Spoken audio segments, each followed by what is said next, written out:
And we are live on Facebook. Wow, So it's I know happening. it's happening. It's real. It's real. All right. Well, welcome, everyone. Welcome to the huddle. JT here with my good friend, Nick West. How are you doing today, Nick? I'm doing excellent. Feel great. Happy to be here. Yeah. So for those tuning in to the huddle is where I sit down with successful people from the world of sport and coaching. And what we do is we do a deep dive. And what I want you to do is be like a fly on the wall. And the whole intent is to learn about their journey to greatness. And why is that important? Because success always leaves clues, right? So happy Friday to everyone. This is what I like to call Fun Friday, Freedom Friday. This is the day where, it just reminds us that the energy, the enthusiasm, it's just different on Fridays, right? For most people. But a question I have for you all watching today is this. What if every day could feel like a Friday? Would life feel different? Just get you to play around with that question and entertain that one. You know me, I always like getting people to stop and think. So today in the huddle, I have a good friend, someone who I grew up with, someone who actually just lived down the street from me. I started to think back, actually, just to give you all some context here. I was on a walk with Alicia, and she was asking me, oh, who do you have in the huddle this week? I said, oh, I got my friend Nick, right? And she's like, oh yeah, you've known each other for a while. I said, yeah, we've known each other for a little bit of time, we'll say. We'll keep our ages separate. But as I said, I grew up with Nick. Nick was a neighbor. We played football together. We actually played on the same side of the field. I don't know if you remember that when we go back. Definitely. We played rugby together, played hockey together, right? And we played soccer. We were actually on the first travel soccer team together as under eights. So Nick and I go back a ways. So again, Nick, so grateful to you coming on and sharing your journey with us today. So thank you again. Appreciate it. I appreciate being on. Yeah. So let's dive right in, Nick. So what I would love to know is you were by far one of the best athletes growing up, right? And I'm not saying that just to put, like, again, you were a great athlete and I'm sure you still are. I'm curious, what role did sport have for you growing up, and how important was it for you in your growth and development? Sports was everything for me. Played soccer, moved to Markham, and everybody in Markham played hockey. So I started playing hockey. So played hockey in the winter, soccer in the summer. I'll give kudos to my parents who, blessed me with some good genes uh, and also, engaged with me to get me involved in sports from a very early age. My mom was a team manager. My dad was a coach or an assistant coach when I was like 5 and 6 and stuff like that before we started playing rep and traveling and stuff like that. So they were always pro sports or more so pro activity. And for me, it ended up being sports. And like I said, blessed with some good genes and was able to advance quite quickly. Mhm. Played rep from as soon as you could pretty much play rep. Um, and that part of sport is what I think elevates more than just sport itself, because we got to travel and we spent a lot of time with other families, people from our neighborhood. My mom couldn't drive, so I went with my buddy's parents down the street, and we would spend a lot of time in cars on the way there, on the way back. But I guess for me, I just like being around other people, and it's never really been about me. I've always enjoyed the team aspect of things, Mhm. because 1 plus 1 should equal 3, not just 2, when you're engaged with other people, when you're doing things right, when you're on the right track, when you're on the right page, on the same page. Um, Sports still makes me giddy today when I see people win championships in the NFL or NBA or NHL, whatever it is. Mhm. When you hear about good stories, like it touches me. It played such a huge role in my life, kept me out of trouble, kept me focused. Um, and I've made so many friends. And why we're here today, why I'm friends with a lot of people that I'm still friends with today, Mhm. is because of sports. Um, and I guess now with work, and what I do professionally, like I spent a lot of time working by myself, and I was not nearly as successful as I am now being more engaged with other people.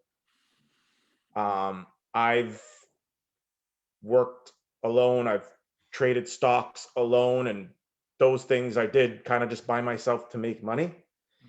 And it was okay, but there was no real fulfillment other than making money to eat and survive and hang out and do other things with.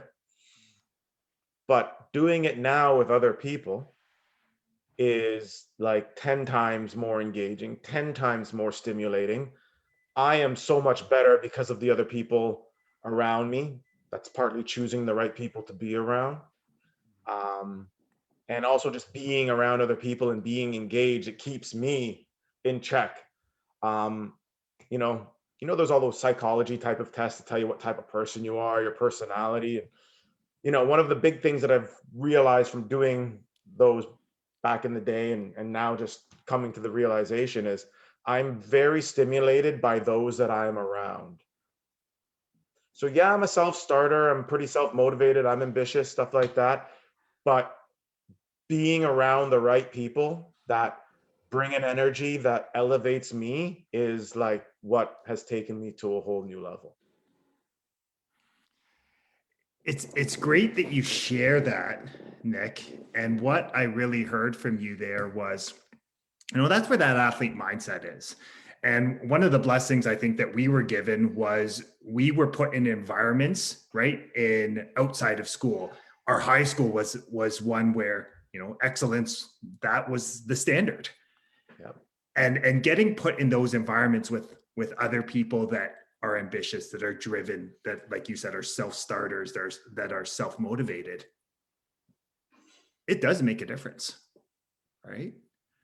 So what I would love to know is, you talked a lot about people, and was that something that you always knew about yourself? Was I love being around those people, or like how has that sort of shifted you as you've grown your businesses? Yeah. I would say when I was younger, high school, university, even after university, when I first started working at a company, um, I was just always around other people. So I didn't really know. I didn't really get it until I started working by myself. So it was working by myself and, you know, to simplify it, to, being lonely sometimes, recognizing how much more stimulated and engaging, how powerful things can be around other people. And I do credit that to sports. Like I, I have to. Um, I had such positive experiences from sports. Yes, being on successful teams and winning helps, but just the camaraderie. And you mentioned our high school. Our high school, not only on the education side but on the sports side, was top notch. One of the best schools in Ontario, hands down, in every sport, pretty much. Um, and and it wasn't until it was, I don't know, maybe the first couple of years, it was like I found the freedom enjoyable. That's why I became self-employed, because I didn't want to have a boss. I wanted to be my own boss. I was a little younger and, didn't always use my time as wisely as I could. And it was then after starting to experience some challenges of working on my own, and also some lack of gratification from working on my own, that I realized that I want, more so than want, I need to be engaged with a group.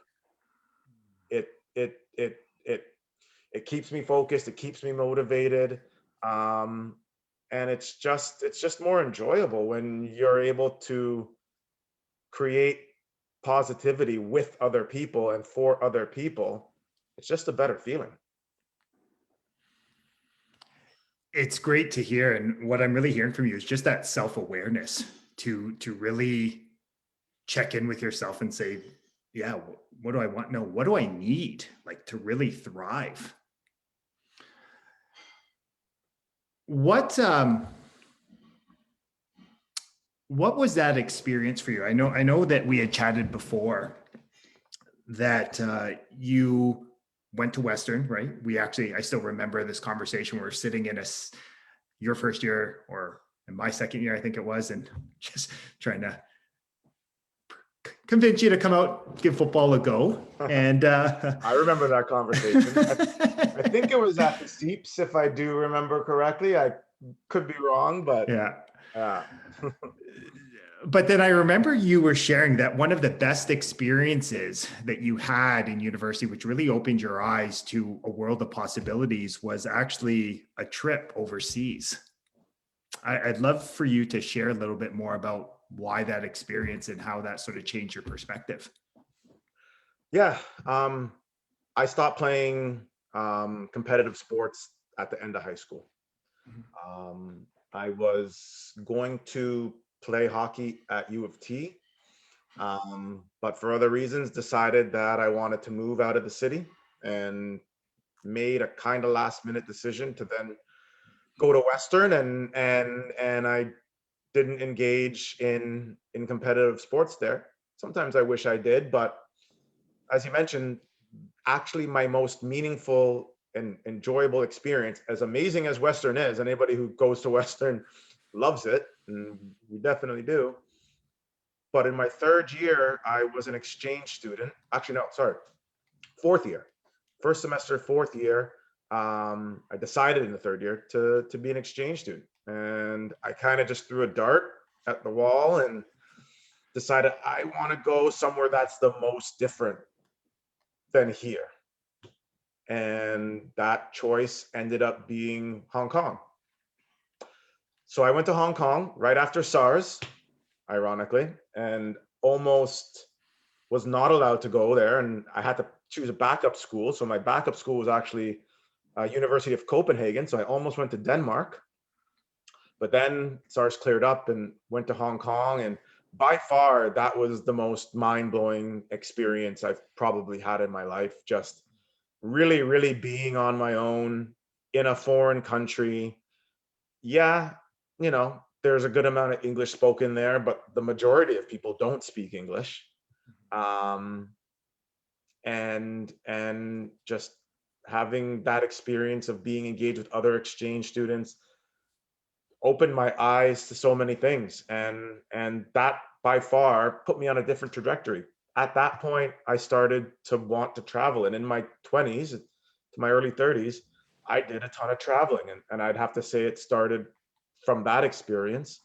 And I'm very fortunate that I've touched a lot of different continents. I think I've hit probably 50 countries that I've visited over my life, all different cultures. And I feel like that's helped me significantly in work and in life by having a bit of an understanding of a lot of different cultures, and or being able to share an experience with somebody from a different culture. Um, saying a couple words in a different language to somebody from a different culture has been super helpful. But that experience in Hong Kong um, was amazing. Was absolutely amazing. Still connected to a few people that I met there from Hong Kong, or other international students in Europe, or actually a buddy of mine studied in Oregon, but he's from Hawaii. So it's nice to meet and stay connected with people, not just from high school, but from other parts of the world too. It's interesting that you share that. And I just realized talking to you how blessed we were to grow up in the environment we did. Big You know, time. I think back to the neighborhood we grew up in, our high school, of how diverse it was. And I even think back to, I think it was our under 16 travel soccer team. And I remember counting, I don't know the exact number, but I remember sitting there when we were that age and going, oh my gosh, like we were literally the United Nations. Like I remember thinking how diverse our team was we had people from all over the world. We had people from Europe, South America, Africa, right? The Caribbean, right? And Asia. Like I just remember thinking like, and now you look back, it's almost been like the superpower because it's taught us to be so open-minded, right? Of how to celebrate people.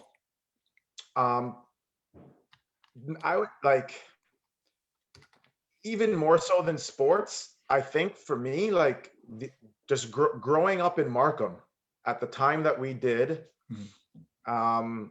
with the people that we were surrounded by, like just great people, great families, open to everyone, like it was almost like a bit of a utopia when I think back to it. Like there was so much positivity and openness about with the people that we were engaged with, Mhm. whether they were Canadian or Italian or from the Caribbean or Asian.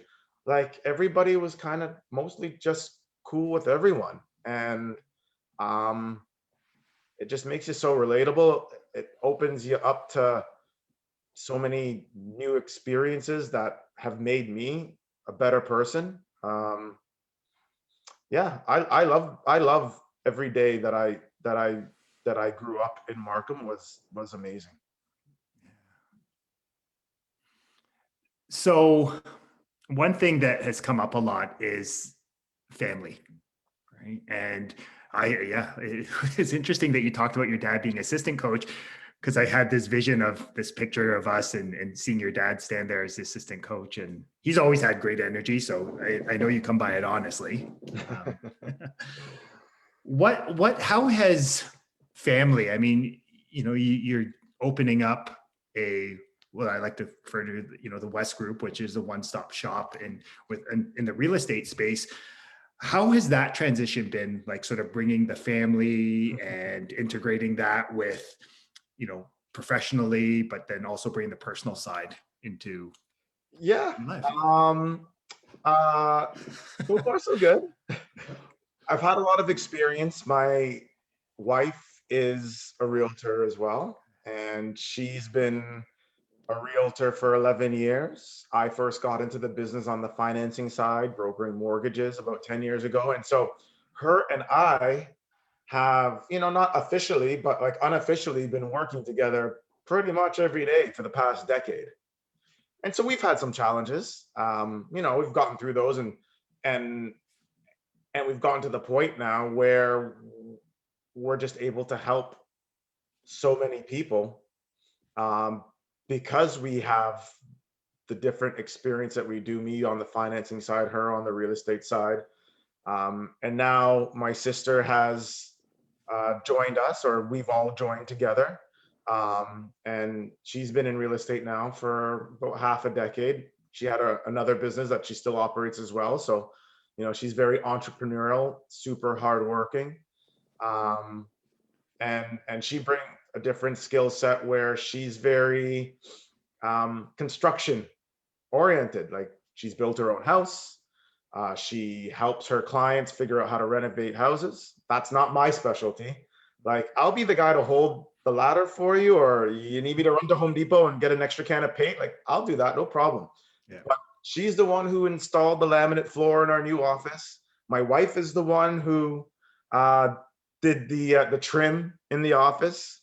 They're way more hands on, and that level of um, experience that they're able to share with clients. And then mine, now I've been licensed for, actually yesterday was 2 years. So officially 2 years on the real estate side, 10 years on the mortgage side.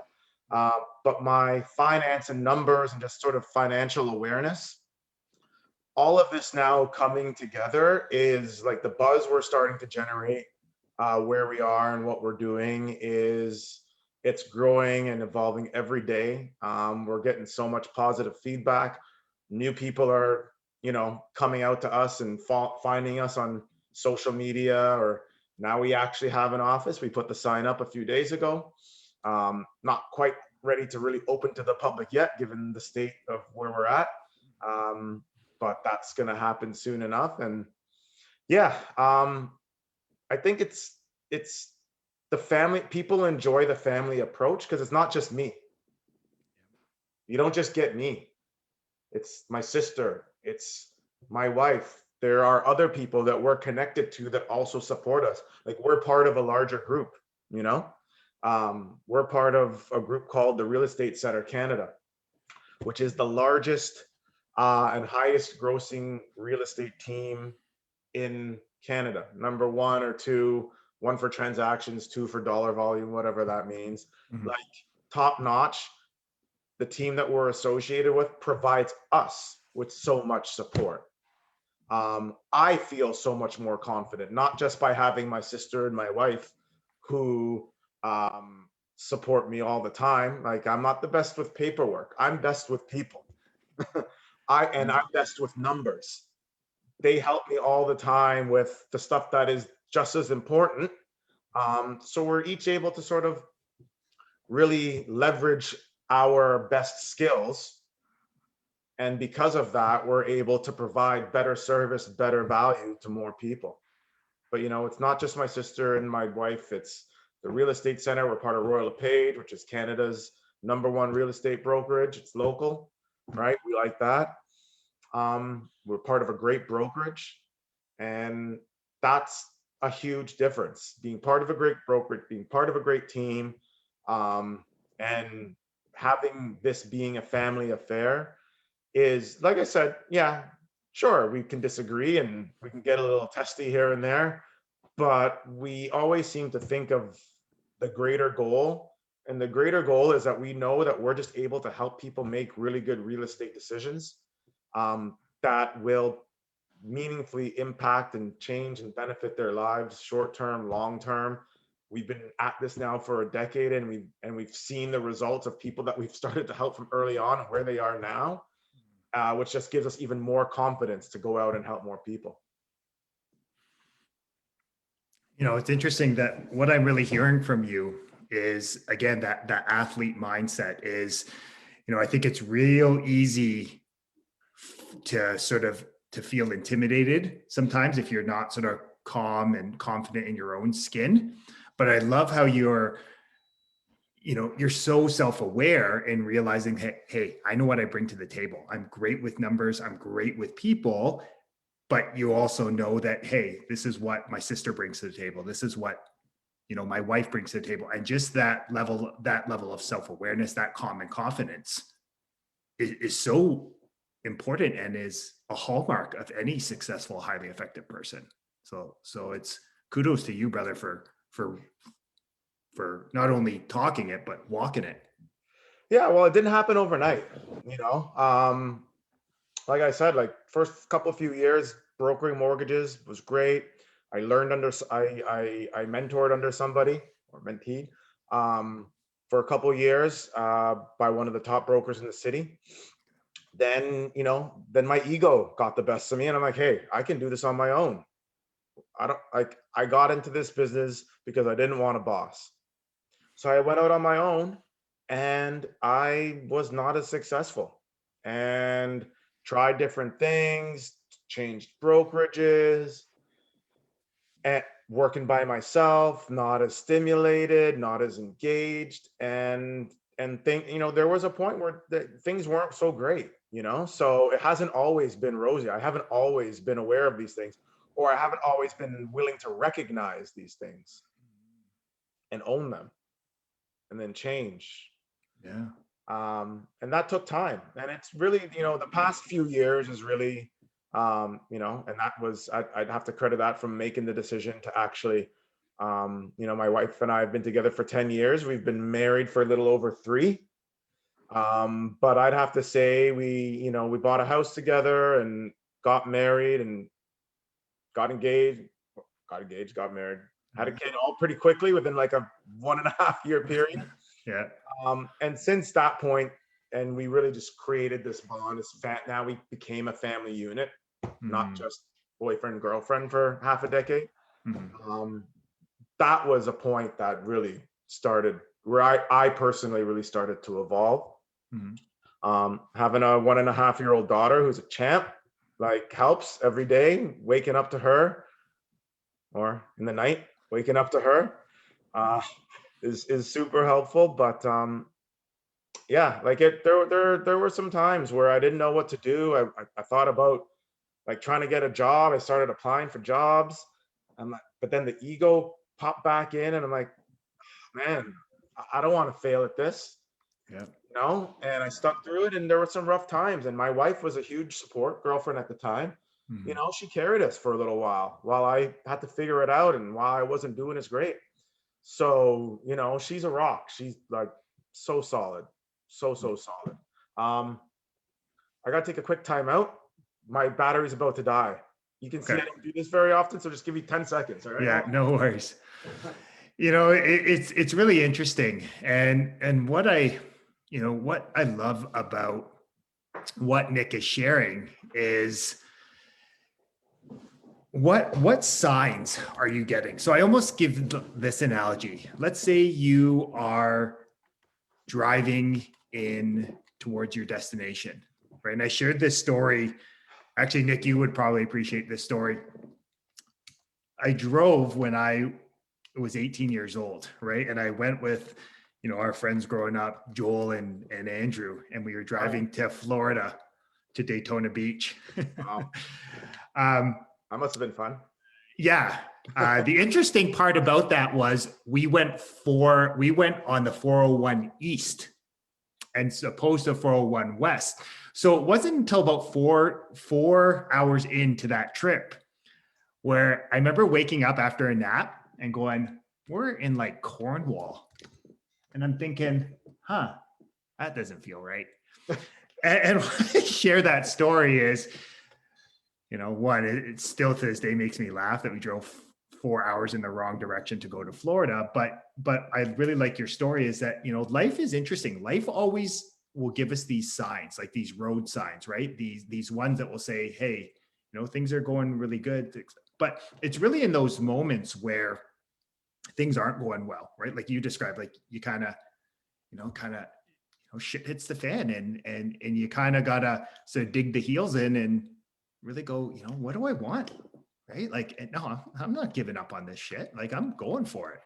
And that's, I think, a testament to that sort of athlete mindset, right? Where you're not settling for the status quo. You are striving for greatness, not average. Yeah, definitely. Definitely being an athlete helps me, like just with how I get up each day. Like when things weren't so great, I'd be sleeping in and sitting on the couch having a coffee for a while. But now, like, I'm excited about what I do. I'm passionate about it. I get up ready to work, and we had this chat just before we hopped on live here.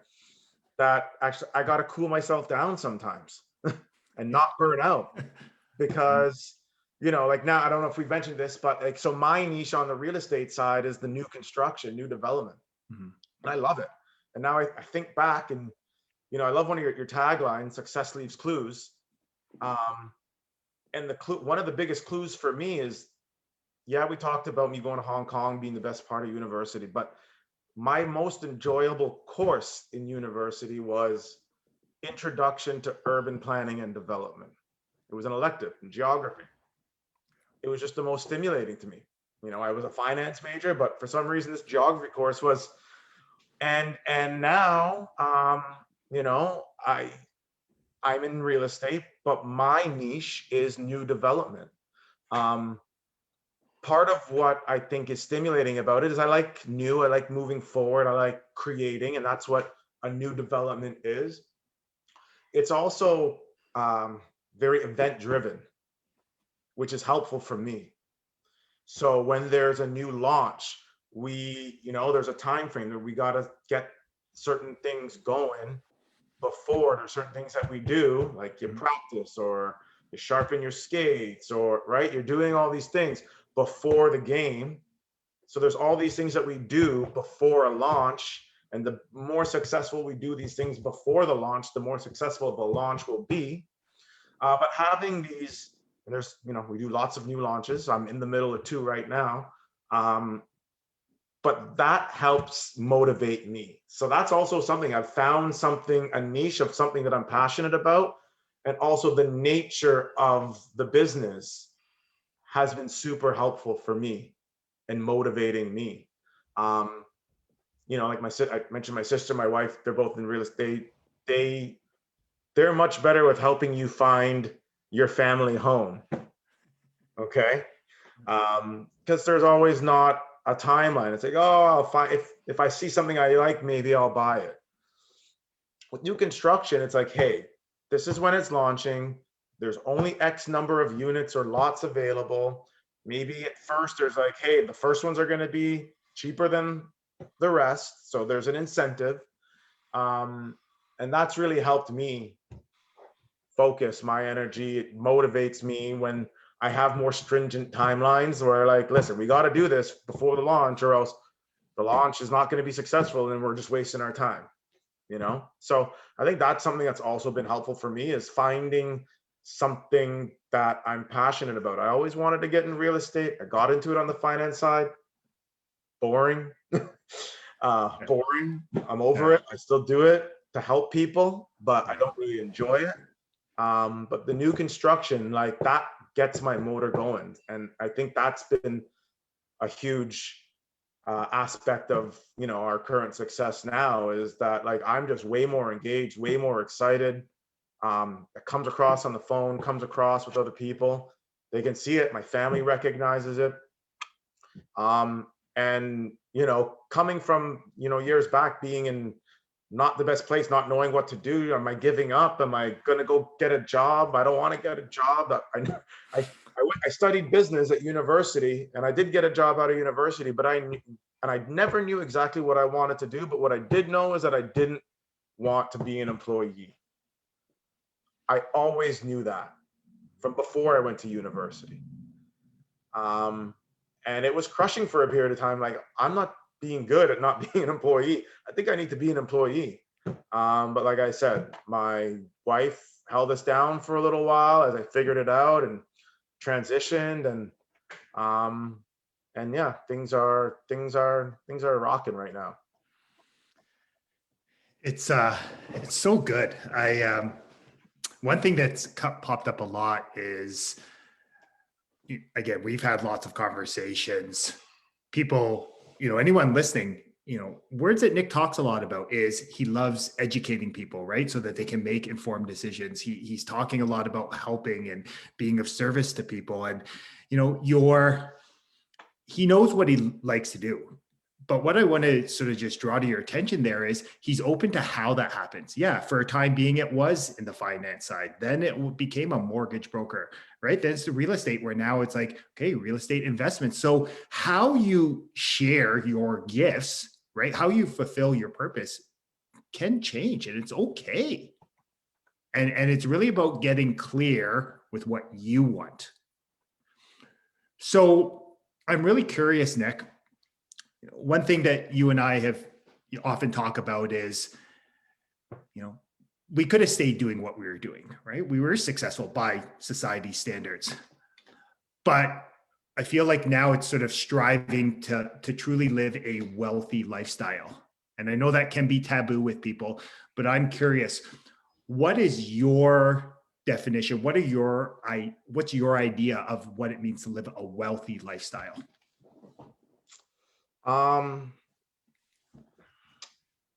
I'd say there's a few things. Number one is enjoying what you do every day to earn a living and support your family or support yourself. And I've been on both sides of that. Like, I'm on the right side right now, and I was on the wrong side for a little while. So I know I've been down both paths. It's being able to be supportive to your family, and that means, like, having time to be around. So whether we like it or not, like, that comes down to money. We live in a capitalistic society. And, um, you know, there are certain things people can do so that they make good money decisions. I happen to specialize in making good money decisions in real estate. You can make good money. There's good money decisions to be made in other aspects of your life and other ways to invest. But what that does is that gives you confidence to be there for your family, to be able to do the things that you want to do. And I'll sort of share. I was thinking about this last night, knowing that I was coming on here today. And so there's a couple people that I know, friends, family, and they're in industries that have been really affected by COVID. So a friend of mine owns a gym, and gyms ain't doing too well.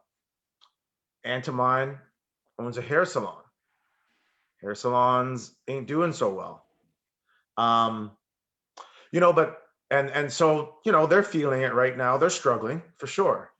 But what I do know, and this is not because of me, but this is because they've made good money decisions over their lifetime that have allowed them to like feel some comfort because there's a nest egg there, so that they don't need to, they're able to ride through this. Sure, it's going to hurt, but they don't need to like give up and start over and go get a job somewhere else. And like some people have to do that, and they're in situations, and everyone's got their own situation.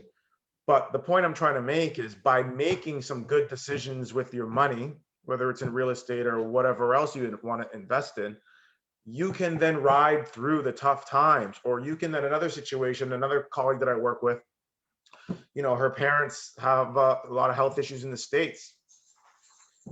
Those are big bills. And the daughter here in Canada is the one paying those bills because she's made good money decisions.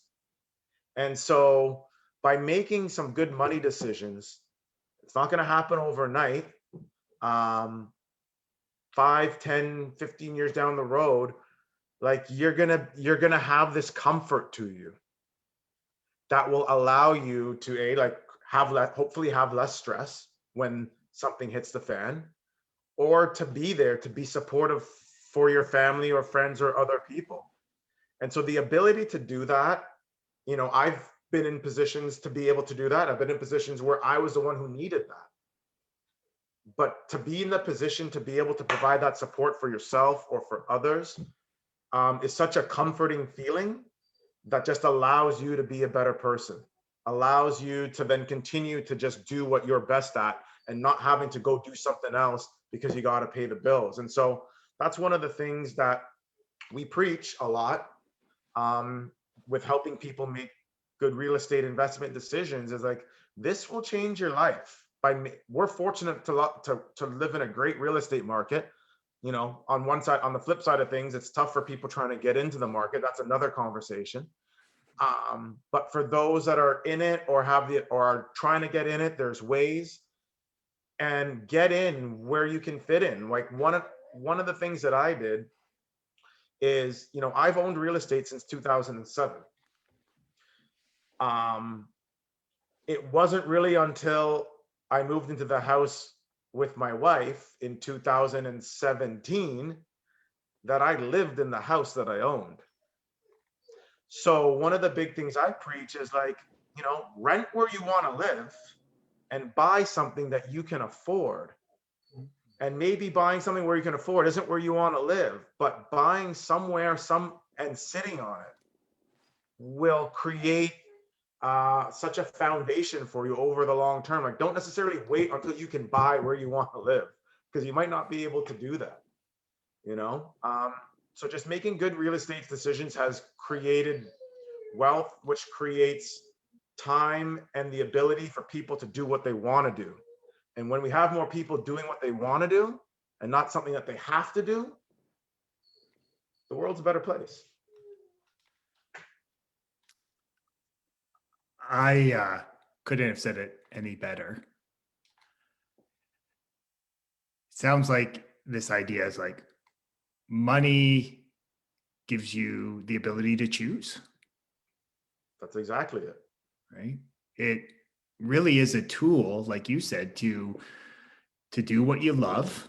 And the world needs more of that, right? We know this now more than ever, right? Because, just having that ability to do that and really spending time with the people that you really want to spend time with, right? And truly living a life that you love as opposed to living a life that, you're settling for. So I'm curious, we live in a great market in Toronto. We do. It's interesting that you talked about, I've never heard someone say that, like, you don't have to buy the house. Like, what if you rent the house, and you sort of, just buy it again to the market? That seems really counterintuitive, because I feel like we've been sort of all sold this idea that it's about the dream home, right? Like you got to buy your dream home today and live in it today.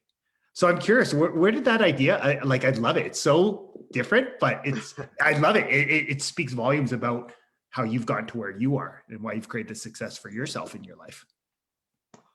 Yeah, well, I guess maybe I'll give a little background. Like, it kind of makes sense, sort of why I'm doing, and I'll tag my sister in on this one too. Is that our father is a financial advisor.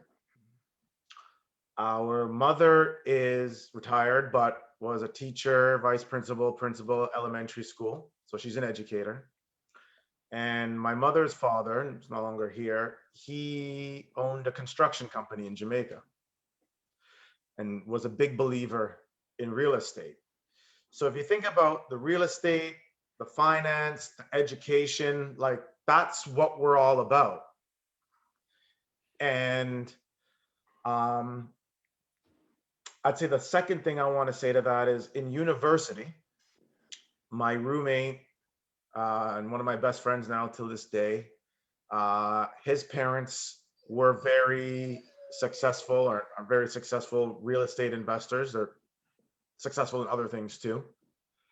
But he shared with me the power of of what their real estate portfolio looked like and the way that they went about it. And I literally remember, this would have been second year university. We were in a semi-detached house. Me and him both had the basement, and we'd have all these chats all the time. And like, he was, we'd come really close. So he shared with me like the spreadsheet that his parents had, and his parents are wealthy and they have a ton of but so it wasn't about the amount, but it was about the mentality that they had about real estate from a family that had been successful for many years. So I learned from a family from another culture, and I'd seen their success second year university. And that is what triggered me to want to really get into real estate. I'd always been pro investing. Father, financial advisor, mostly at that time was about mutual funds. Yeah. But what I saw and got the lowdown on real estate investing and the power of investing in real estate that isn't there in just investing in stocks and bonds and other things, that opened my eyes. Second year university, from my roommate's parents' spreadsheet about what their real estate investment portfolio looked like and the way they went about it. So then I was like, hey, I want to invest in real estate, but this is now after university. I'm young. Same roommate, me and him ended up moving downtown, living on the water, Harborfront. We rented a 2-bedroom, and an opportunity came up. A friend of mine was having some trouble, but started a family and wanted to buy a house. So I partnered with someone, a friend, and we bought a house right before the last recession, 2007. I came up with half the down payment. They used my good credit. They came up with half the down payment, but they took full responsibility for the house. And without getting into it, could do a whole other show on it. Like, it didn't go so well. Okay. For a period of time. But we hung on for a while. And then another period of time went by, and the market went nuts.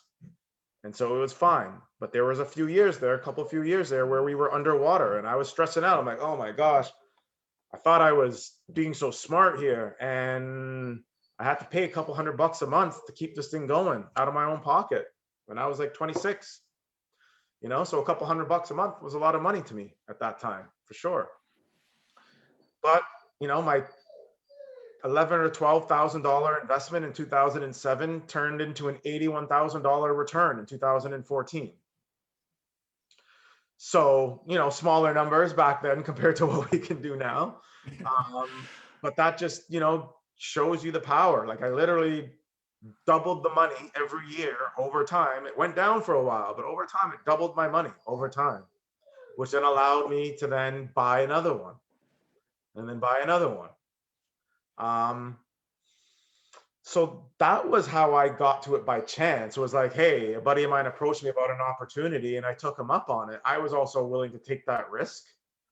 So I would say I'm someone who, not so much anymore because I've gotten a little older, but I was, I was ready to risk. I traded stocks. Like, I was, I came from a financial family, so I was well aware of risks, and I was well aware that, things go down, but then things go back up again. And as long as you have patience to stomach the downs, then you're going to be all right. As long as you're not forcing yourself, you don't get into a position where you're forced to sell. And that's really the key, is not doing something where you're putting yourself in a position where you might be forced have to exit it at a time that isn't right. So as long as we can sort of mitigate that possibility, and there's different things that we look at when we do an assessment of somebody's profile to see if what type of investment that might be right for them. Because like I said, I like the new construction, but there's so many other ways to invest in real estate. And investing in new construction is just the one way that I enjoy the most. And I recognize that, on the mortgage side of things, when you, again, sort of back to, I rented where I wanted to live, owned where I could afford. Being a mortgage broker, I recognize, like, hey, people, they have some money right now, but maybe they don't have the income to support the mortgage that they want. Or maybe their credit is in a situation, and so now's not the right time. And so investing in pre-construction is great because you can come up with money. You don't need all the money at once, and come up with the money over time.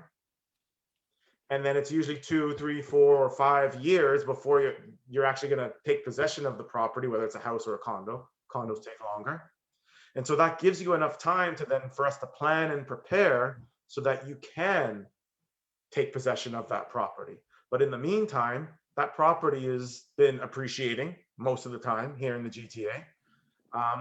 And so you're just in a much better position by the time it's ready.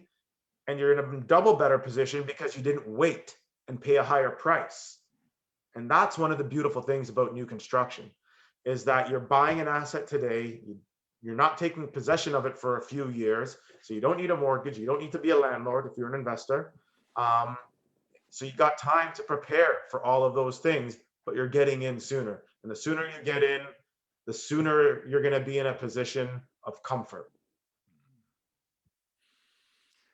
There's so many good things there, patience, persistence. But I love how you sort of ended off. It's about taking action today, right? It's not about waiting for someday, because, there's always going to be something that comes up, right? But it's about taking action, and, being willing to take a risk and making a quick and fast decision, which again is one of the characteristics of every successful and highly effective person, and just making the best choices based on where you are. And that's why it's so important to find great people like you with specialized knowledge that can sort of help guide and mentor people through the process.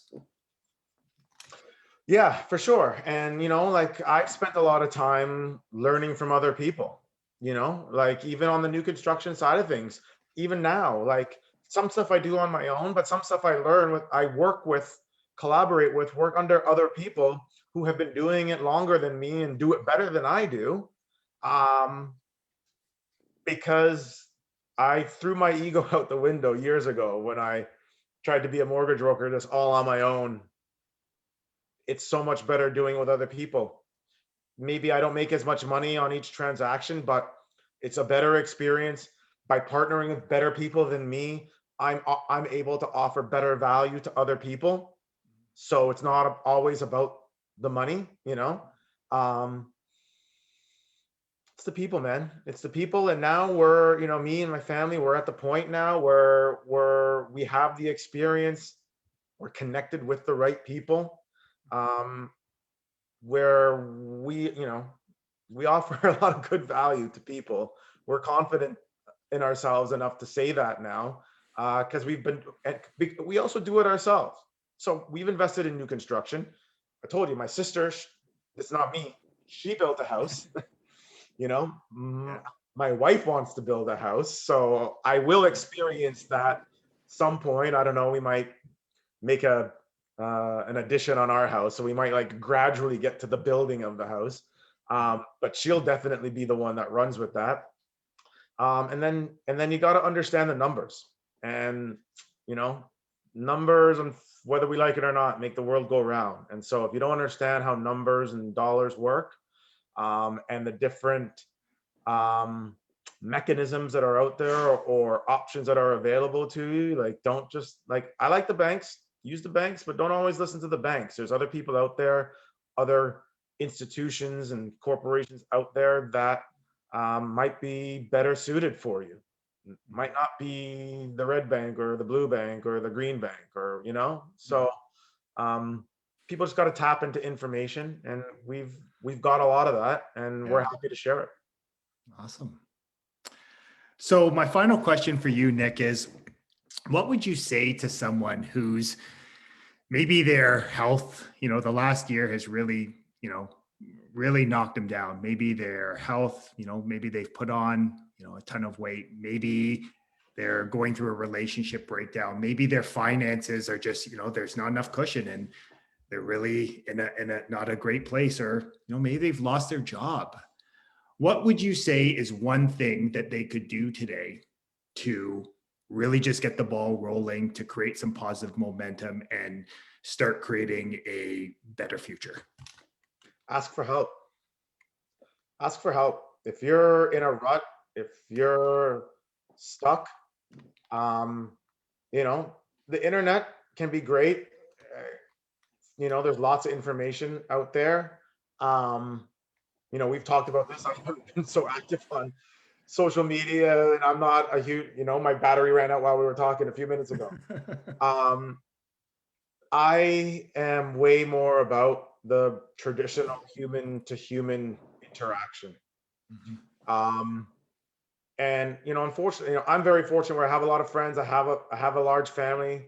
Um, I have my in-laws. they're a large family. Uh, I'm very fortunate where I have a lot of people that I can connect to, and not everybody is like that. Not everybody has that. So if you do have a lot of people, then like, talk to somebody that that you trust, that can give you good advice or give you some guidance, or just be somebody that you can talk to. If not, then search out good people. And right now we're all at home most of the time. You got some people have a lot of extra time on their hands, can listen to stuff that you're saying, and not just today, or like, listen to all this stuff to say, hey, maybe this is a guy that I can talk to, or I want to talk to, or maybe he's a guy that can tell me somebody else who I can talk to. Like, you've already done that for me yourself. Um, just talk to people, man. Talk to people, because sitting by yourself, thinking about it by yourself is no good. I've been there. Just, it's just bad energy. And um, don't be afraid to ask for help, man. Just throw the ego out. Throw the ego out. Love that. So, how can people get connected to you, Nick? Maybe they have some questions about real estate. Maybe they have some questions about, wanting to maybe learn about investing in real estate. How can they connect with you? Well, I am now back on social media. Okay. I got a couple comments. Actually, the same friend that you mentioned that you made the wrong turn to go to Daytona with, Andrew, Yeah. actually sent me a message being like, I haven't seen anything about you for years, and now you're in my feed all the time. What is up with you? I haven't responded to him yet, but I'm going to. But yeah, Instagram. I think I'm like _ Nick West _ another Instagram. Let me double check my phone because I don't really know. At West Group. Yeah. West Group. If you Google the West Group, west-group.ca is our website. I think it's mostly my number out there because I'm the one that always answers the phone to get me anyways. Yeah. That is the website for my sister and I. We're located in Pickering Nautical Village, so waterfront community. We like that vibe. We live in that area too.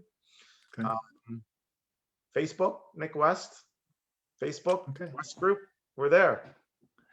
I'll be sure to add all the handles and tag you and everything there on the Facebook post. And Yeah, I'll tag make some sure. West Group stuff too. Yeah, definitely. Yeah, amazing. Well, first and foremost, Nick, I wanted to acknowledge you. I wanted to acknowledge you for choosing to make greatness the standard in your life. One of the amazing things since we've been reconnected is just sharing our passion to really help show people what's possible when they really take responsibility in their life, right? And folks, I'll share this with you. Nick and I are no one special. Like, we've just learned certain things.